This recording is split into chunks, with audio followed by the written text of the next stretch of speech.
ચાલો આજે એક એવી સફર પર જઈએ જે આપણને ભારતના ગૌરવશાળી ભૂતકાળમાં લઈ જશે. આપણે વાત કરીશું યુનેસ્કો દ્વારા જાહેર કરાયેલા ભારતના વિશ્વ વિરાસત સ્થળોની. આ એવી જગ્યાઓ છે જે ખાલી પથ્થર કે ઇમારતો નથી, પણ એમાં જીવંત ઇતિહાસ ધબકે છે. તો તૈયાર થઈ જાઓ, આ સફર ખૂબ જ રસપ્રદ રહેવાની છે. તો શરૂઆત એક સીધા અને સરળ સવાલથી કરીએ. ક્યારે વિચાર્યું છે કે આખા વિશ્વના નકશા પર ભારત પાસે આવા કેટલા અમૂલ્ય સ્થળો છે જેને યુનેસ્કોએ માન્યતા આપી હોય? આંકડો ધાર્યા કરતાં ઘણો મોટો છે. અને એ આંકડો છે 43. જી હા, પૂરા 43 સ્થળો. આ ખાલી એક નંબર નથી. આ આંકડો ભારતની સંસ્કૃતિ કેટલી વિશાળ અને વિવિધતાથી ભરેલી છે એ બતાવે છે. સદીઓ જૂની કલા, વિજ્ઞાન અને પ્રકૃતિની ગાથાઓનો આ એક જીવંત સંગ્રહ છે. હવે આ 43 સ્થળોને પણ આપણે મુખ્યત્વે 3 કેટેગરીમાં વહેંચી શકીએ છીએ. જુઓ, એમાંથી 35 તો સાંસ્કૃતિક સ્થળો છે, એટલે કે ભવ્ય કિલ્લા, પ્રાચીન મંદિરો, ગુફાઓ વગેરે. 7 પ્રાકૃતિક સ્થળો છે, જેમાં આપણા અદ્ભુત જંગલો અને નેશનલ પાર્ક આવે. અને હા, એક મિશ્ર કેટેગરીનું સ્થળ પણ છે, જ્યાં સંસ્કૃતિ અને પ્રકૃતિનો એક અનોખો સંગમ જોવા મળે છે. પણ સવાલ એ થાય કે કોઈ પણ જગ્યાને આ વિશ્વ વિરાસત કે પછી વર્લ્ડ હેરિટેજનો દરજ્જો મળે તો એનો મતલબ શું? શું ફરક પડે એનાથી?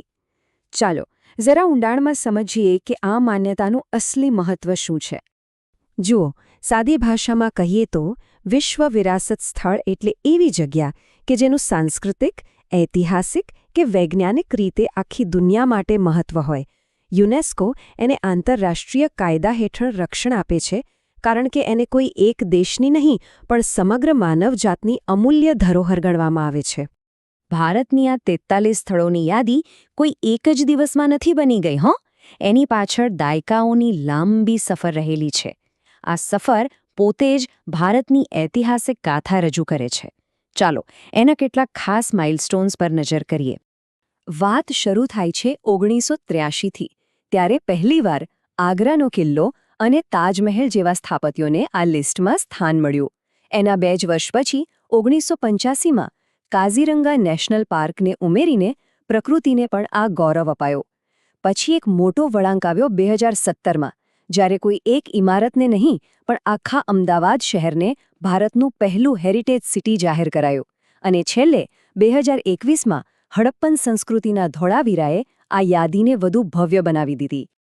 હવે આવીએ આપણા પોતાના ગુજરાત પર. ભારતની 43 વર્લ્ડ હેરિટેજ સાઇટ્સમાંથી 4, જી હા 4 ગૌરવવંતા સ્થળો આપણા ગુજરાતમાં આવેલા છે. આ 4 સ્થળો ગુજરાતના ભવ્ય ભૂતકાળ અને સાંસ્કૃતિક વારસાની જીવતી જાગતી સાબિતી છે. તો ગુજરાતના લિસ્ટમાં પહેલું નામ છે ચાંપાનેર પાવાગઢ પુરાતત્વીય ઉદ્યાન, જેને 2004માં આ દરજ્જો મળ્યો. આ એવી જગ્યા છે જ્યાં સમયના અલગ અલગ પડ એકસાથે જોવા મળે છે અને એક અનોખી કહાણી કહે છે. આ જગ્યાની સૌથી મોટી ખાસિયત એ છે કે અહીં હિન્દુ અને ઇસ્લામિક સ્થાપત્ય શૈલીનો અદ્ભુત મેળ જોવા મળે છે. એક તરફ સોલંકી શાસકોના મંદિરો છે, તો બીજી તરફ ગુજરાત સલ્તનતના ભવ્ય કિલ્લા અને મસ્જિદો. અહીં આવીને લાગે કે જાણે સમય ખરેખર થંભી ગયો છે. ચાંપાનેર પછી 10 વર્ષે એટલે કે 2014માં ગુજરાતને બીજું ગૌરવ મળ્યું, પાટણની શાન એવી રાણીની વાવના રૂપમાં. આને ફક્ત વાવ કહેવી એ ભૂલ ભરેલું છે. આ તો જમીનની અંદર કંડારાયેલું એક જીવંત કલાનું મહાકાવ્ય છે.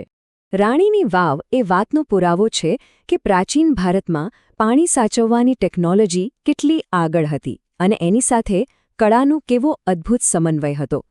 એની દિવાલો પર હજારો શિલ્પો કંડારેલા છે, જે આખી પૌરાણિક કથાઓને જીવંત કરી દે છે. એ ખરેખર એક ભૂગર્ભ મંદિર જેવી ભવ્ય લાગે છે. હવે આવે છે એકદમ ખાસ કિસ્સો. 2017માં કોઈ એક સ્મારક કે કિલ્લાને નહીં પણ આખા શહેરને, આપણા અમદાવાદને, વિશ્વ વિરાસત તરીકે જાહેર કરવામાં આવ્યું. અમદાવાદને આ સન્માન મળ્યું એની પોળો, એના સમૃદ્ધ સામુદાયિક જીવન અને સદીઓથી ધબકતી એની જીવંત સંસ્કૃતિ માટે.